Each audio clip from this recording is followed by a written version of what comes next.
to be? Is it the level of probing that you go to the court and then you have the court case linger on until the person possibly becomes the nominated or gets the form and then possibly gets elected into the office of the presidency, and then we'll be talking about a different case scenario all entirely. Well, interestingly, you would agree that to a large extent proving or how fast a particular case moves in Nigeria is solely determined on the sincerity of the government. If they want it done real fast and they want to get to the root of the matter, then who better than the government would pull through?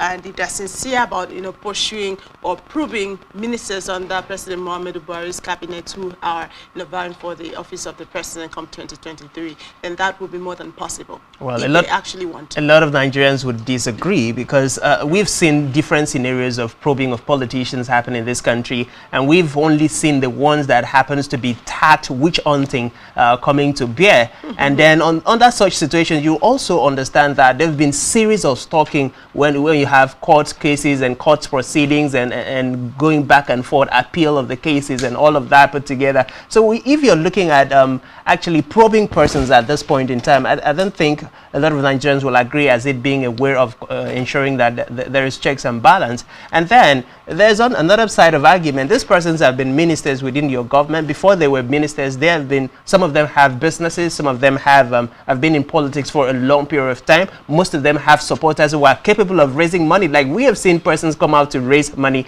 and buy nominations for the candidate of their choice. Well, so you would have a lot of angle to look from. In the People's Democratic Party, and you would understand that this is times 2+ of the cost of the nomination form under the People's Democratic Party, Agreed. which is placed at 40 million naira. And this is a whooping 100 million naira for just a nomination form. Well, it is interesting to know that the All Progressive Congress is gender sensitive, because as huge as this amount is, it is actually free for every woman who wants to contest, who is aspiring for any position within the All Progressives Congress. Well, that's what Nigerians would call politics of prank, because it is not enough for you to say we are giving the women folk the freedom to purchase form at no cost at all. But what would be the result of a woman or women who would come out en masse and say, okay, we are getting the form, we are indicating interest to run for XYZ office? Is there a structure within the party that will be able to support those women's aspiration, or is just a matter of let's give them room so that it would not be said that the APC did not create room for women to come on board? Or perhaps they understand that not much women would want to vie for those very high-profile offices. But I feel it's also a good move. It's a right step in the right direction. Perhaps there was a woman that was prepared to run for that office. It's a right platform to start with. Regardless, you will still have to go through the normal rudiment of going through the consultation process, consulting all stakeholders, and still moving, lobbying. All those aren't left out. These things, when we talk about affirmative action, it's not going to be a bed of roses. You just have to get into the rudiment of everything and do it rightly, just like it's always been done. So it's not that, I think it's fair enough that it's left free of charge. That is for those vying for governorship in different states. Then 50 million naira down for you. That's good enough. So if you had 50 million naira, you can use that to start your consultation. Well, it's a good move, I must say. It's a way of encouraging the women folk. And I know at this point in time, we have a lot of women who are willingly ready to take themselves into the political terrain, who are willing to show that they have capability, they have the ability, and they have the political will, to be actively involved in the leadership of the nation, in the leadership of their respective states. But then I'm a little bit bothered, because if you look at the dynamics of politics, it basically goes down to persons who have money. So by taking away the payment that is meant for the purchase of the form, a lot of persons might think this is a way of telling us that the women are not capable of raising the funds needed for them to even purchase the form. Aside from looking at it from the point of goodwill from the APC leadership. So some persons might think this is just a way of telling us that women are incapable. I mean, if the men would be able to raise the money to buy their purchase their nomination form, why can't the women who are equally coming to show us that they have the capability, they have the ability, be allowed to purchase the form the same way the male are purchasing? So well, it can't be a technical way of telling the people that the women are incapable to a large extent, and a lot of persons might argue that. Not to a large extent, Francis. I would say to an extent, not to a large extent, because frankly, it is a way of encouraging. We live in a society where not much participation is coming from the angle of the women. So it is a way to encourage. When you're trying to introduce a new dynamics to a particular thing, you make it a lot easier for them to come in. And when they come in, you now, try to make adjustments to the new normal. So I think that is what is playing out. It's a way of encouraging women, to vie for more political offices. Okay, that alone is attractive enough for a woman to say, okay, it's free. Okay, let me start from there. But not without necessary preparation, not because it is free, you don't have a manifesto, you are not mentally prepared, you don't even understand what you're going for, and you just said, okay, let me go and pick the form. It is not a game, a child's play. So I think it's for people who are ready and actually prepared, to take up such responsibility.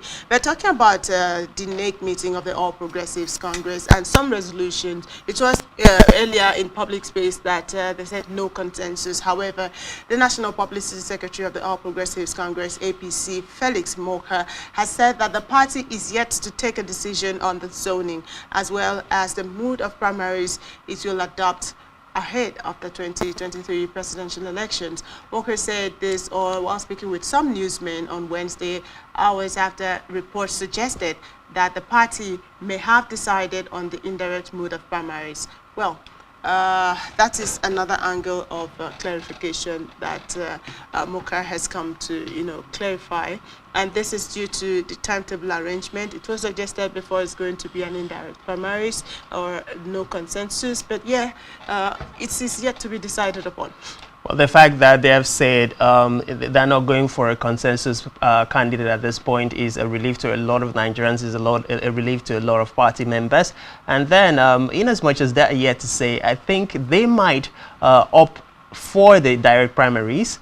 At this point, I mean, they're throwing it open, and it's going to be a very keenly contested presidential and the different nominations or the platforms that people are vying for. I think at this point in time, Nigerians should just expect the unexpected when it comes to party politics. And then having the president and his team step aside to allow the excos of the party to work for the next 90 days, I mean, someone should expect the unexpected. Well, one would think that some of the issues experienced in the All Progressives Congress Akwa Ibom chapter must have come to an end after that NEC meeting. But frankly, those who were supposed to protect both the Osina Kano-led chairmanship and that of STVNg were not allowed entrance into the NEC meeting, so they weren't part of it.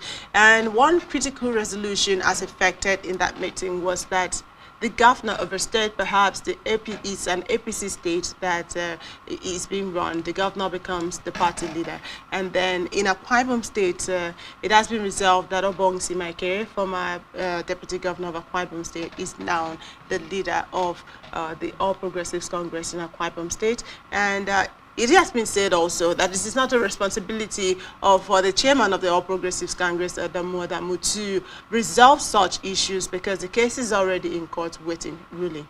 Now, this is one thing that might possibly mar chances of the All Progressives Congress. I was speaking with a fellow, and he actually shared his thought with them. He said, if perhaps this case continues in court to maintain status quo, and then the STVNg is asked to wait until court delivers its ruling. And perhaps the court ruling takes a long time, and the primaries is conducted under Osina Kano's administration as the chairman of All Progressives Congress in Akwa Ibom State. Chances are that if the court rules, if the judgment comes after the primaries, and the judgment specifies that it was dissolved, they were supposed to step aside for STVNg to, mind that it will automatically disqualify all that they have done, disqualify their primaries, their candidates, and it means that the All Progressives Congress might not have a governorship candidate in Akwa Ibom State. Well, I don't think that is a chance they are willing to take because they have waited for a long time. You recall that even Simaike has been consistent in his approach and aspirations towards becoming the governor of Akwa Ibom State under the APC. At this point in time, he's not going to give up. I probably believe that being given the mantle of leadership, that one way or the other, he would be able to find a way to settle the issues before it gets out of hand. Because when we come to the terminologies of the court environment, like you rightly said, if it doesn't favor the sitting party or whichever leadership of the party is used to conduct all of the electoral processes, it is going to be a very disastrous end for the party. And I think at this point, the APC members are counting their with their tongue and wouldn't want to make that mistake of losing out. For the benefit of credible people that they have under their party who wishes, to mount some positions. I mean, effect to that, few hours after that NEC meeting, the frontline supporter under the aegis of Tinubu support organization TSO, headed by Honorable Aminu Suleiman, has signed and issued a check accounting to the sum of 100 million naira to obtain the All Progressives Congress APC presidential nomination and expression of interest form for the national leader of the party and leading aspirant, Asiwaju Bola Ahmed Tinubu. Now, this is quite interesting. Hours after, this goes a long way to show that Alhaji Tinubu is everly prepared to run for this office. It's a well, perhaps it appears like a do or die affair for him at this point. Well, you can see I'm smiling right now because I just stated here that, I mean, no matter how much you pick the price for the nomination forms, magic is always going to happen. Things are going to happen within the snap of the finger. It's barely 24 hours since that announcement was made, and we're already seeing groups mobilizing and raising funds to purchase the form. So you can imagine in the next 2 days, in the next 48 hours, in the next 72 hours, in the next 1 week, what is going to happen. And then we've seen within this period that we've had perhaps more than we've ever had in the history of politics, more groups coming out to purchase nominations for persons they believe are capable of defending them or capable of handling the leadership of the country. So a lot of unexpected occurrences will be seen within this party. Well, the Director General, who has been a grassroots mobilizer for the realization of the Asiwaju presidency since 2020, said that they have been looking forward to a day like this and we're just waiting for the decision of the All Progressives Congress National Executive Committee to conclude their plans. And he actually boasted of his principles, popularity, and capacity to win the 2023 elections and expressed delight and confidence for the realization of the lifelong ambition of Tinubu. Now, and this is the point, lifelong. And if not now, when? We listened to Senator Ali Ndume, who actually came up and said that he would never support a candidate or an aspirant who is more than 60 years old. And that was, a lot of persons attributed that to Asiwaju Bola Tinubu, who is supposedly above 60. And they said Nigeria needs someone who is energetic, someone who has the strength, someone who can represent both the youth and the elderly. And now this is coming, that he has had this dream since 2020. And now is the time for him to actualize this dream. Well, we've seen different national former leaders across board from the northern region, from the southern region. We've seen youth groups, we've seen non-governmental organizations agitating for a youth-friendly leader, for a leader who is still young at heart. And at this point in time, I think Nigeria really deserves to have somebody who is not just a president, but a president who is young, not just young at heart, but young in age as well, because that is the only range of age that we will have, and that the person will be able to best understand the challenges of the Nigerian people, best understand the trends. If you look around the world, you can see that we've had lots of young persons who are between the age of 30 and 45 leading their country. You have in the likes of the French president and other countries that you see around the world. And these persons are doing perfectly well for their country. I think at this point, this is what Nigeria needs. And for persons like Tinubu, in as much as I respect his political force, and I understand that he's one of the biggest force within the All Progressive Congress, I think it's about time he steps down, possibly give away his sacrifice his presidential ambition for his son. That is one thing he would not do. For his son, he said he does not have any son that is old enough to declare interest for the presidency. That is his standpoint. But he is more than a father. He has become a grandfather that is still willing to contest for the position. It actually means he does not know of anyone he has to step down for at the moment. Well, at this point, no permanent friend, no permanent son, definitely no permanent father. So what is important now is the permanent interest, which of course is the lifelong dream of Asiwaju Bola Tinubu to actualize his dream of becoming the president of the Federal Republic of Nigeria. But one drastic information, one drastic move that he has made that has put a lot of people on ease, that has attracted a lot of criticism, is when he actually spoke about the most used cliche of the lazy Nigerian youth. Now, this statement was made by the president way back years ago, and at that time Tinubu was still in this country, and he did not actually make reference to it. And because he's vying for the office of the president, because he wants this so badly, he's now coming out to say that yes, Nigerian youths are not lazy. They're only lazy because Nigeria cannot give us 24 hours electricity. Give them lights, and then you will know whether or not Nigerian youths are lazy. Now, Asiwaju Bola Tinubu is playing the part, is playing the key tone of the young persons to try to get their votes, because the age thing has become quite a deal within the All Progressives Congress now. Well, whether or not he's beginning to play the pranks now, I think at this point Nigerians are aware of the scenario, they are aware of the situation. If you've been within the political corridors of power over the last 8 years and you've not said anything towards actualizing the dreams of the youth, you have not said anything in support of the youth. We've had the issue of ASU strike and the Nigerian Student Union currently ongoing. You've never made a statement to ascertain or to try to wade into the situation in your capacity as one of the most strong forces within the political system. And because you have this ambition to become the president, you're now issuing statement in support of the youth. I mean, even the most blind, illiterate, so to speak, literally speaking, would know that this statement is just a charade to gain something. And once that thing is gained, that statement returns to status quo, or what it used to be. So I think at this point, we are all aware as Nigerian youths, and we cannot be blindfolded again. And I'm hoping that Tinubu understands that fact and possibly look at another angle to play his politics. But if you look at it very well, Asiwaju Bola Tinubu has a ton of followers and supporters that cuts across all age boundaries, that are willing to support his ambition to become the president of the Federal Republic. But, well, however that plays out is what we'll keep track with, obviously, because he is one leading aspirant that a lot of eyes are on him to see how far his ambitions can get him. But we'll go on a very short breather. When we return, we take the remains of political spectrum. Do stay with us.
Allowed by grossly abused. Our governors have to share police powers with the president as stipulated by the Constitution. We do not have a federal government police force. We have the Nigeria Police Force, which shall be administered, organized, and supervised by the Nigerian police. No, my lord, I want to say something. I want to say something here.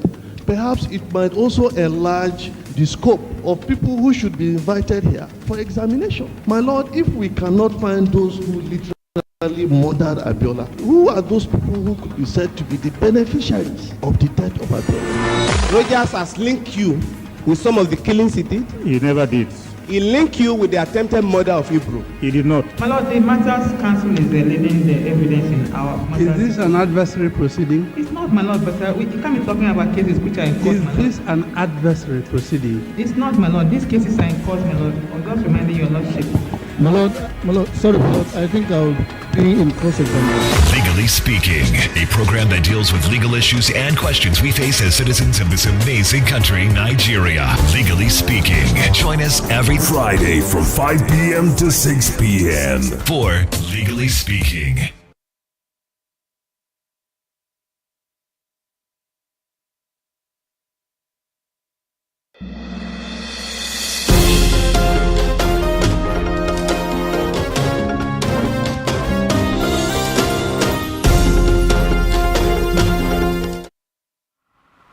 You're welcome back. Yes, this is still Political Spectrum, reaching you live from the beautiful hills of Ibiakuren, and it will interest you to know that we are live on our different social media handles on Facebook and of course on YouTube. So use the handle at Spectrum STVNg and let's get connected. So let's get talking on some of the burning issues. But just before we continue on this, I would like us to listen to the Publicity Secretary of the All Progressives Congress, Mr. Felix Moher, on when he talked about the part where they've not reached a conclusion as to which mode of primaries the All Progressives Congress would use during their primaries election. No, the NWC did not covet the power of NEC. Why did you want it? NEC decided at today's meeting to cede those powers to the NWC. They're very specific powers. Why? Why? Because we're now in that period of engagement with our primaries, where decisions will have to be made rapidly. NEC of any party is not something you convene every day or even every week. In our constitution, there are periods of notice that are required to get NEC together. You don't just call a NEC meeting. So during this very high wire period, NEC thought that it was expedient to grant some of those powers to NWC to enable it function optimally in the conduct of our primaries.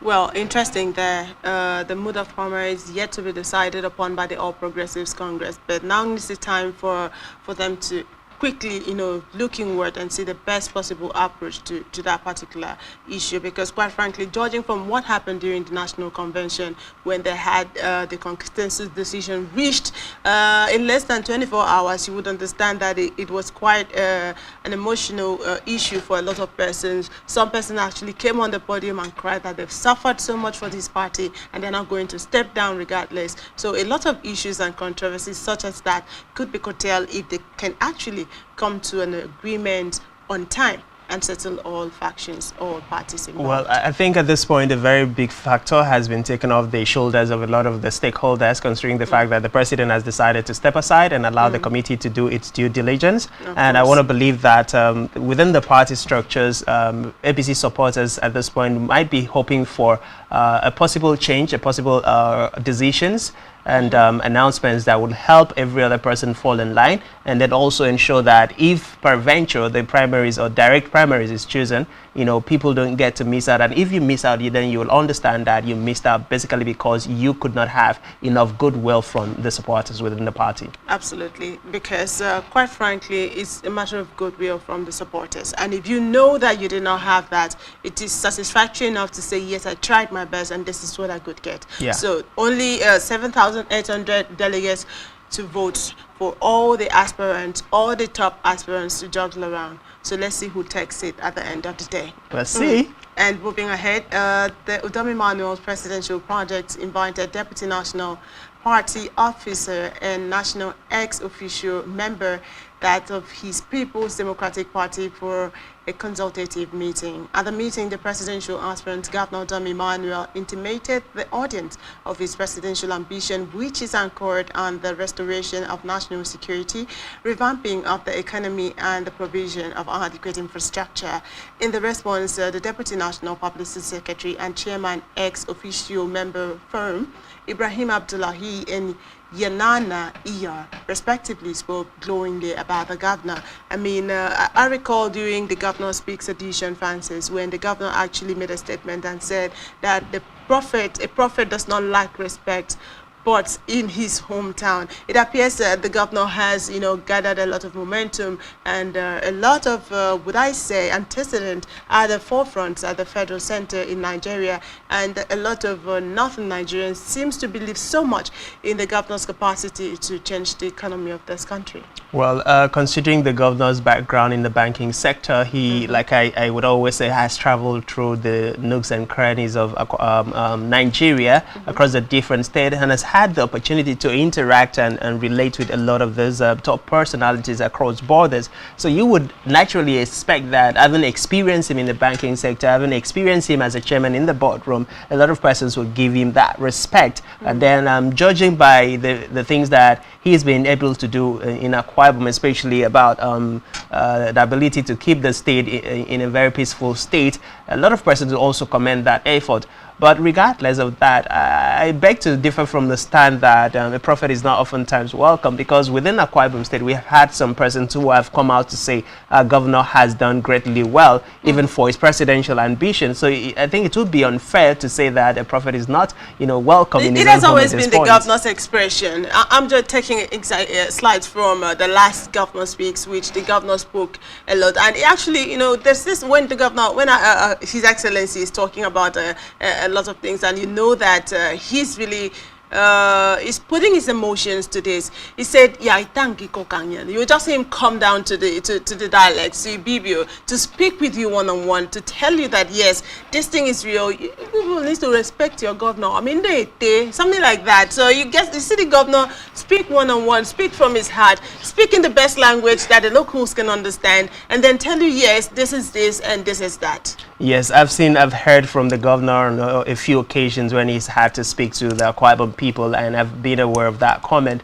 But then I've always been on the part of Akwa Ibomites who believe that the governor at that point in time is being overtaken by emotions. Remember that different mind frames, and when emotions comes into play, you possibly would not be able to control certain things, and that is probably what some Akwa Ibomites believe oftentimes play out when the governor talks about not being respected. I mean, he's also aware, and I like the fact that he's admitted that as far as you're the leader, I mean, you should expect the unexpected from those you are leading. And that includes such funny comments on social media that you would always find. And so I believe that, at some point you just have to understand that those things will come. But that doesn't necessarily mean that you are not being respected. I mean, the governor knows, mere stepping into an event or into a ground, the level of ovation, the level of support, the level of chant that comes out from the massive crowd of the Akwa Ibom people is enough to tell you that you are highly respected, you are highly welcome, you are highly appreciated. Just like Jesus Christ was welcoming to Jerusalem with a crowd of people chanting. Well, Francis, I beg to differ, because when you talk about crowd and the cheerers, they would always be there regardless of whether or not you're doing the right thing. As far as the position is concerned, as far as being a personality is concerned, I don't know whether there's a time you see a celebrity or a personality or a public figure in a public space that you will not see crowd. You would always see crowd. Some I don't know why they get out there, but a lot of persons will accredit it to lack of jobs in the country. That is why a lot of people will get out there to, do the cheering. Perhaps for some peanuts of transport fare and all of that. But then I would quite agree with you. The governor has a good reputation as far as the Akwa Ibom is concerned. The governor also does have a lot of people who support his vision, a lot of people who actually have seen his strides in industrialization in the aviation industry, of course, in creating factories that are functional and people are working there. A lot of people will still appreciate him for the massive road network that is being carried out across in Akwa Ibom State, like you have seen, they just concluded, the one that happened at Ikono Junction, and the 4-lane, the ring roads, and all of those things. But yes, those are there. But regardless, there are always some group of people that would not see all these things and still try to, get on the nerves of the government. But well, it is what it is at this point. We'll quickly use these few minutes that we have to, look at the burning issue. Nigerian students are still pleading with the federal government to call it a day and quit off the ongoing rollover strike by, of course, the Academic Staff Union of Universities. Let's take that before we call it a day. My name is Isaiah Udo Jr. Concerning this ASU federal government issue, I don't really think ASU in a way is doing a very bad thing, because actually they need this agreement to be made by the federal government for the teachers, the lecturers should be able to get their salaries and every other thing. So in a way, I would say that ASU somehow should be considerate, but something should be done. They should have an agreement of a date that federal government is going to meet their need before they go back to school, or probably go back to school. And after that date, if the federal government fails to meet their need, they have to call back the strike. My name is Unyume Cyril. Well, concerning the ASU strike, I don't think they are doing any bad thing, honestly. You would agree with me that as much as students are being kept in the house, lecturers themselves, they need this money to take care of their families. They have wives, they have children, they have different businesses they need to take care of. So if the federal government does not pay them, how do they meet up this physiological needs? It is very, very important. And then secondly, I would like to advise the students, my darlings, don't stay at home. Since we don't know when they are calling off the strike, go and learn a trade, go and learn a skill.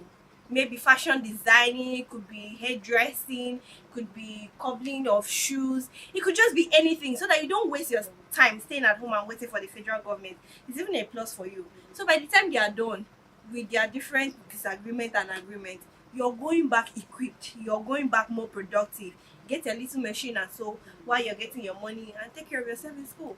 That's all I have to say. Hello, good morning.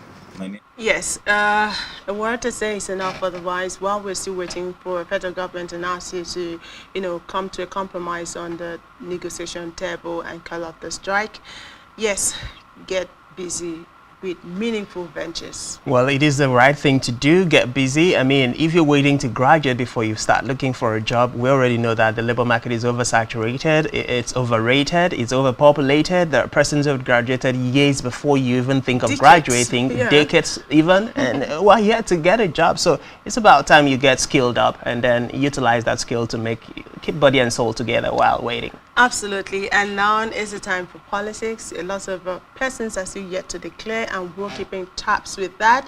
Tomorrow returns another edition of Political Spectrum.